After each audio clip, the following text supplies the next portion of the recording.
That was what the expectation was, that it would be her best option, and she did okay with 40%. Shows that 40% of the people who turned out to vote at the primary didn't want Donald Trump, but 40%, as she said herself, is not 50, and 50 is winning, and Trump got 60%. Trump is just a juggernaut, crushing all the primary contests, all the other contestants before him. And Nikki Haley, he fully expected to be one of the victims. He thinks of her as roadkill, thinks she's very irritating to even stay in the race, and thought she should have gone by now. But despite the fact she's now lost 4 primaries in a row, despite the fact that she's lost her home state where she was governor of South Carolina for 6 years, but he still thrashed her. She's staying in the race to try to defeat or deflect Trump from getting the Republican nomination. But there's no longer any mathematically possible pathway for her to do that because of the numbers of delegates that she would need to amass. So the big question looming over this competition now is not so much why is Donald Trump winning all the time. We've pretty much sorted that out by now. He's been around a long time. The question is, why is Nikki Haley sticking around when she keeps losing? So why is Nikki Haley still in the race when she's clearly losing? You've got some theories on that. Yes, and after canvassing various American experts on the subject as well, the 4 most plausible reasons are, first, that she's sticking around to hope that Donald Trump might invite her to become his vice presidential candidate. She brings a lot to the ticket. So something like 59%, according to a Fox News analysis, 59% of the voters who vote for her, or say they vote for her, say they would never vote for Trump even if he becomes the Republican nominee. So she would bring a chunk of the electorate that he doesn't have access to. But they've exchanged insults pretty comprehensively now. He calls her bird brain, she calls him unhinged. So it might be past that point. A second reason is that she might be positioning herself as the obvious choice in the event that Donald Trump is locked up over one of his criminal charges in the months ahead, which is of course always a possibility with a man facing so many court problems and criminal problems, and that she hopes that the party will turn to her in that event. A third, and quite an intriguing one, is that she is speculated to be perhaps thinking of running as an independent. The third possibility is quite an intriguing one, which is that she might ultimately reject the Republican Party altogether and stand for the presidency as an independent in her own right. The fourth possibility is that she's looking to the future, that she is positioning, trying to get maximum profile now and maximum product differentiation within the Republican Party against Donald Trump for the 2028 election. So lining up now, getting attention, critiquing Trump, from within the Republican spectrum of traditional Republican principles and beliefs, but differentiating on key points. For example, she's not agreed that he lost the election unfairly. She has not, does not think that the US should walk away from its allies, traditional views like that. So positioning herself in the event that Trump, should his term expire, should he win and his term expire, that he would actually then be prepared to leave the White House. I'm not sure about that. And then she is looking perhaps to take on the next general election.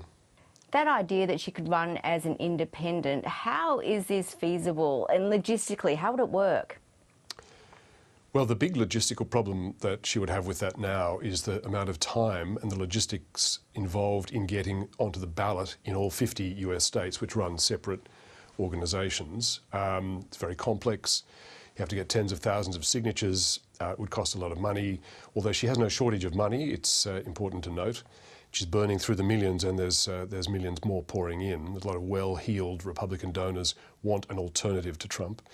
But the time factor and the logistics of getting all those signatures is now looking like a very daunting task. One option that has recently got some prominence, and there's quite a bit of speculation about it in the US, is a non-profit outfit that has risen up. It's called No Labels, and this No Labels outfit is designed to create an alternative for the American voting public, an alternative to the Democrats and the Republicans, a third force. They've got $70 million, they say. They're looking for a centrist candidate they can put up. A consistent majority of the American public say that they want neither Trump nor Biden, neither Republican nor Democrat. And so this no labels outfit is aiming to fill that void.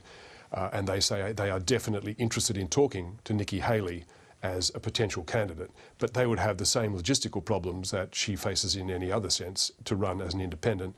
But it's still a tantalising possibility.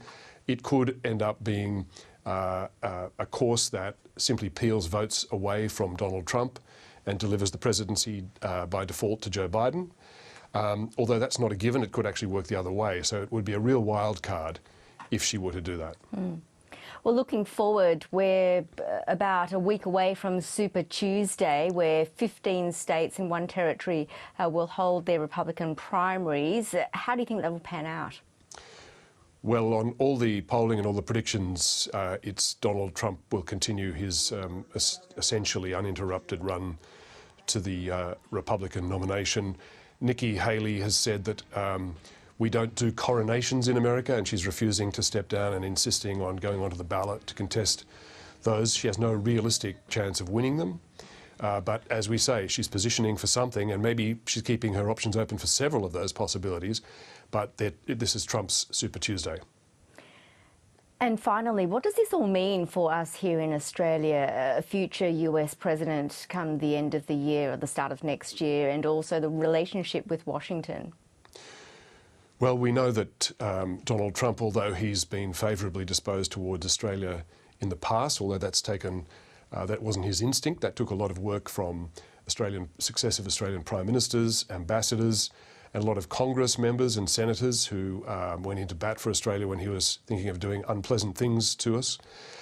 But whether he is the contender or eventually the president, Nikki Haley can only have a helpful influence in this process because she is reminding a lot of Republicans of the traditional Republican stance on alliances.